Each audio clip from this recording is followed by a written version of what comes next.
Daghang salamat sa mainitong pagdawat ang akon, bisan na tag-ulan at cloudy, mainitong gyapon. Maupay nga aga sa tanan nga mga waray-waray, kadamog gyapon ang akon Seventh-day Adventist, halene nga sama ang akong mga kaigsuonan, na-invite na ang daw na kayo amin. Sa mga taga-Luzon, kung paano kayo nakaabot dito, bilib naman ako talaga, iba ang Sabadista. Talaga iba. Indeed, good day to all of you, to all our brothers and sisters from the 11 countries of our SSD. And we greet today, first of all, my colleague, ang aking BFF sa Senado, Senator Ronald Bato de la Rosa.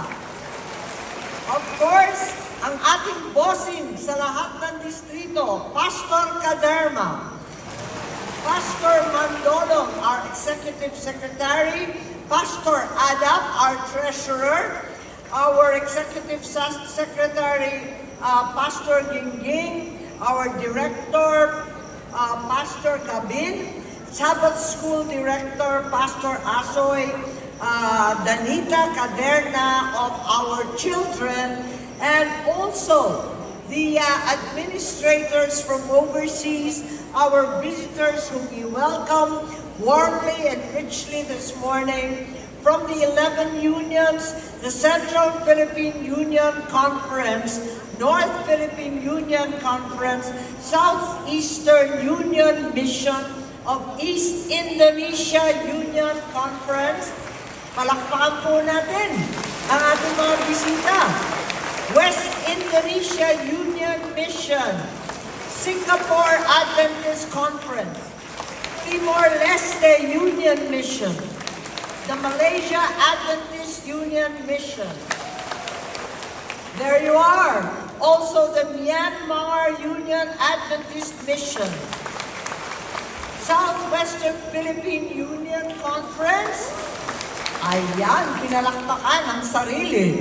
Southeastern Philippine Union Mission, Cebu. Ayan. The Honorable Azucena Huervas represented adequately here, our good mayor. It's a real joy sa ating mga kababayan, to all of us. What a joy to be here indeed. And I take this opportunity also to congratulate those who just very recently graduated from this our school at commencement services of the Mountain View College. Congratulations sa ating mga estudyante. Talaga naman, nagtapos na. To the Sabbath School and Children's Ministries, maayong punta kaninyong tanan. Magandang umaga po sa inyo lahat. Tuwan-tuwa po ako makapiling sa inyo. And I thank you for the privilege and honor of